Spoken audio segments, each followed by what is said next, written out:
출애굽기 36장.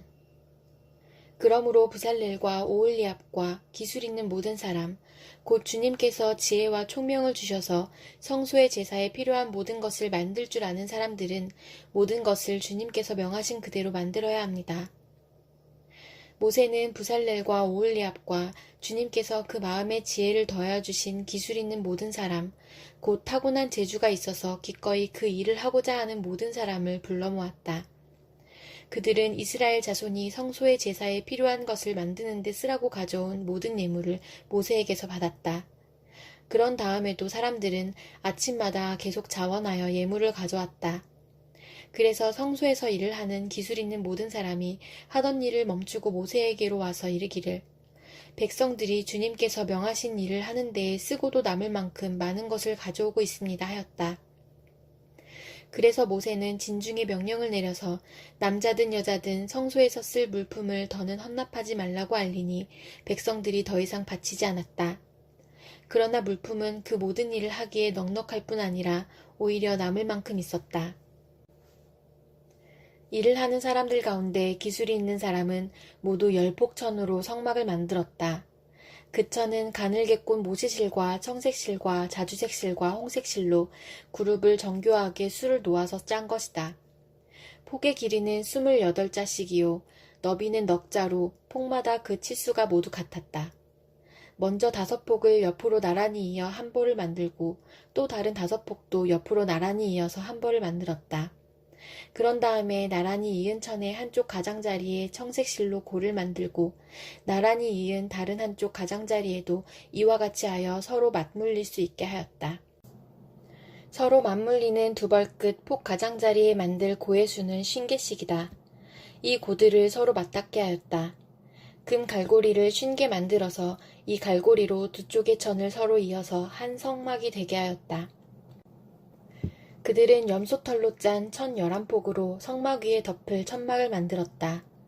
폭의 길이는 30자요, 너비는 넉자요, 11폭의 치수를 모두 같게 하였다. 5폭을 따로 잇고 나머지 6폭도 따로 이었다. 5폭을 이은 천의 가장자리에 고 50개를 만들고 6폭을 이은 천의 가장자리에도 또 다른 고 50개를 만들었다. 노쇠 갈고리 50개를 만들어서 이 두 쪽을 마주 걸어서 한 천막이 되게 하였다. 이 밖에도 천막 덮개를 2개 더 만들었으니 하나는 붉게물 들인 순양 가죽으로 만들고 그 위에 덮을 또 다른 덮개는 돌고래 가죽으로 만들었다. 그들은 성막을 세울 널빤지를 아카시아 나무로 만들었다. 널빤지는 길이를 10자, 너비를 1자 반으로 하고 널빤지에 2 촉꽂이를 만들어 서로 잇대어 세웠다. 성막의 널빤지를 모두 이와 같이 만들었다. 성막의 남쪽 벽면에 세울 널빤지는 20개를 만들었다. 그 널빤지 20개 밑에 받칠 밑받침은 은으로 40개를 만들었다. 널빤지마다 그 밑에 촉꽂이를 꽂을 밑받침을 2개씩 만들었다. 그리고 그 반대쪽인 성막의 북쪽 벽면에 세울 널빤지는 20개를 만들었다. 밑받침 40개를 은으로 만들고 각 널빤지마다 그 밑에 밑받침을 2개씩 받치게 하였다. 성막 뒤쪽인 서쪽 벽면에 세울 널빤지는 6개를 만들었다. 성막 뒤쪽에 2 모퉁이에 세울 널빤지는 2개를 만들었다. 2 모퉁이에 세울 이 널빤지들은 밑에서 꼭대기까지 겹으로 세워서 완전히 한 고리로 연결한 것인데 2 모퉁이를 다 이와 같이 만들었다. 그래서 그것은 8 널빤지에 널빤지마다 그 밑에 밑받침을 2개씩 하여 은 밑받침이 모두 16개였다. 그들은 아카시아 나무로 가로다지를 만들었는데 성막 한쪽 옆 벽에 널빤지에 5개, 성막의 다른 한쪽 옆 벽에 널빤지에 5개, 서쪽에 해당하는 성막 뒤 벽에 널빤지에 5개를 만들었다. 널빤지들의 가운데에 끼울 중간 가로다지는 이쪽 끝에서 저쪽 끝까지 이르게 만들었다. 널빤지에는 금을 입히고 가로다지를 꿰을 고리를 금으로 만들고 가로다지에도 금을 입혔다. 청색실과 자주색실과 홍색실과 가늘게 꼰 모시실로 휘장을 짜고 그 위에 그룹을 정교하게 수놓았다. 이것을 칠 기둥 4개를 아카시아 나무로 만들었는데 각 기둥에는 모두 금을 입히고 금 갈고리를 달았으며 그 기둥에 받칠 은받침 4개도 부어 만들었다.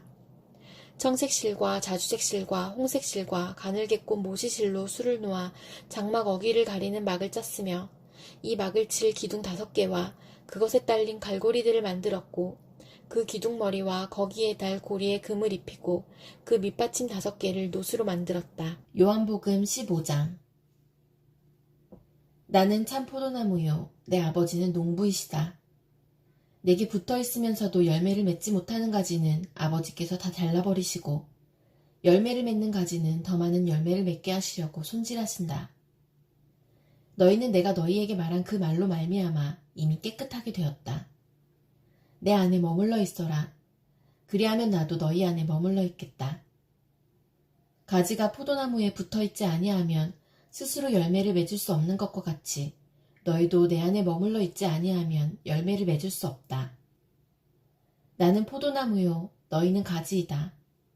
사람이 내 안에 머물러 있고 내가 그 안에 머물러 있으면 그는 많은 열매를 맺는다. 너희는 나를 떠나서는 아무것도 할 수 없다. 사람이 내 안에 머물러 있지 아니하면 그는 쓸모없는 가지처럼 버림을 받아서 말라버린다. 사람들이 그것을 모아다가 불에 던져서 태워버린다.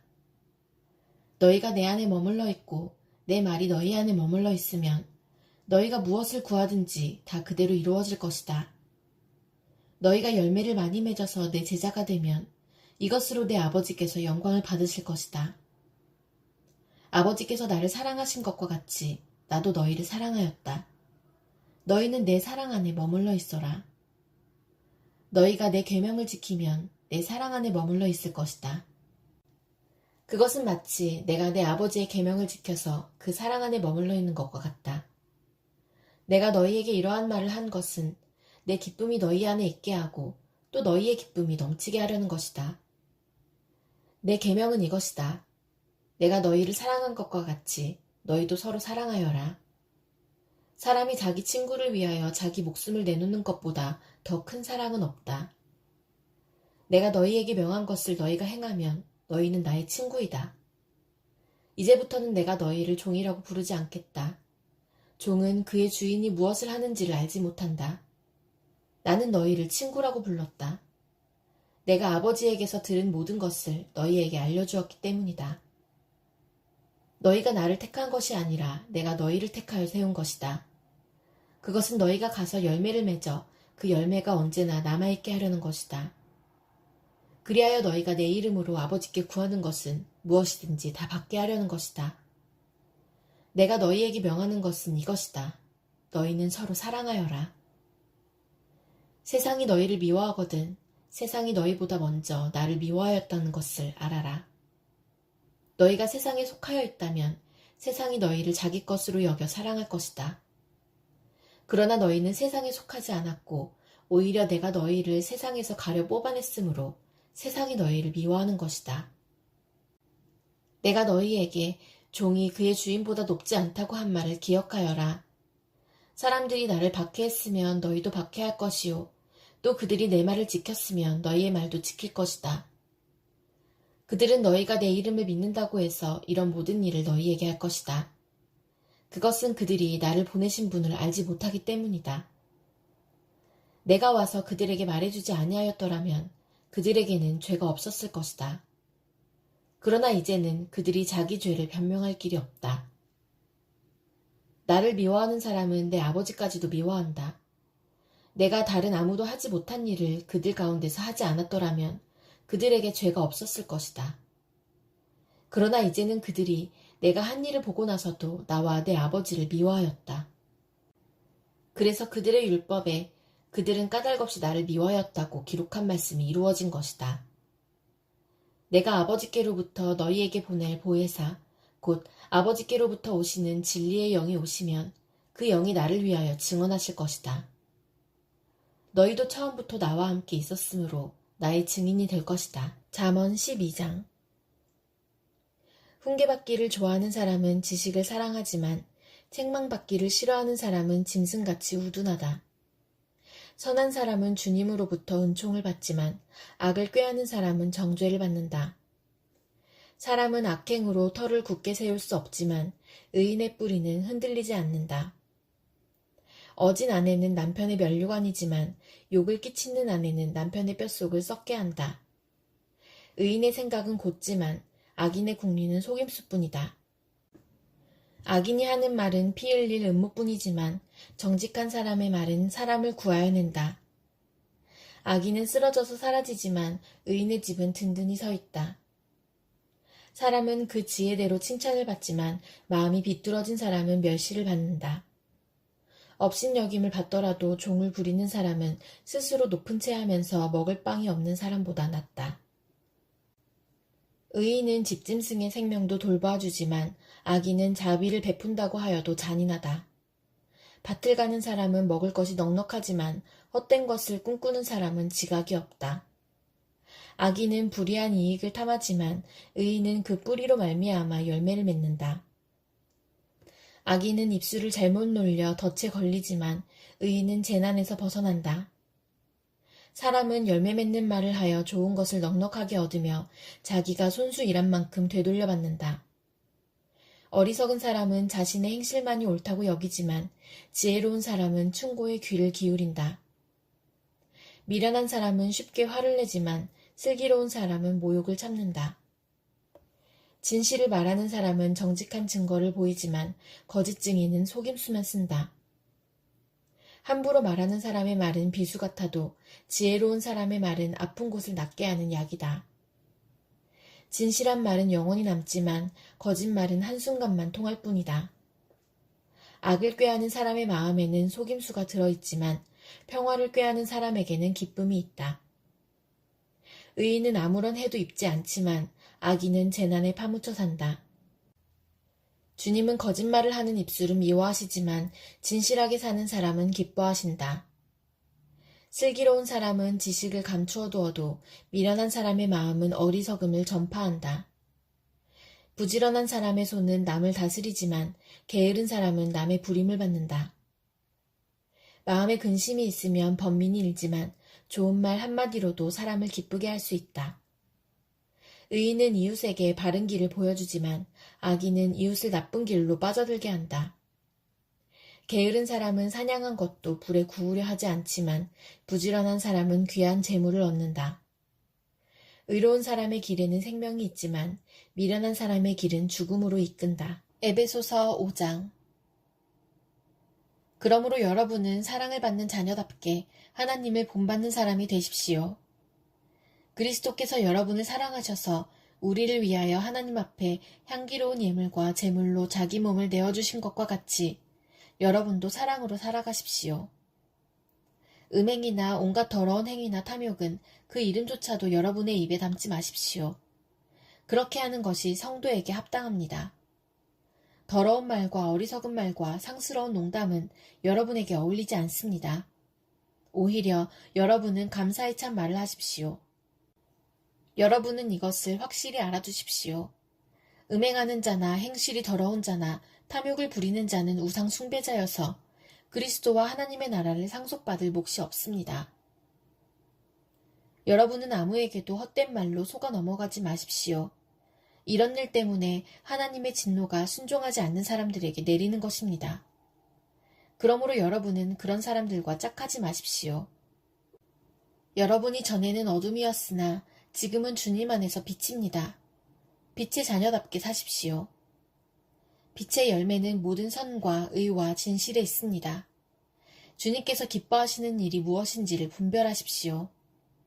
여러분은 열매 없는 어둠의 일에 끼어들지 말고 오히려 그것을 폭로하십시오.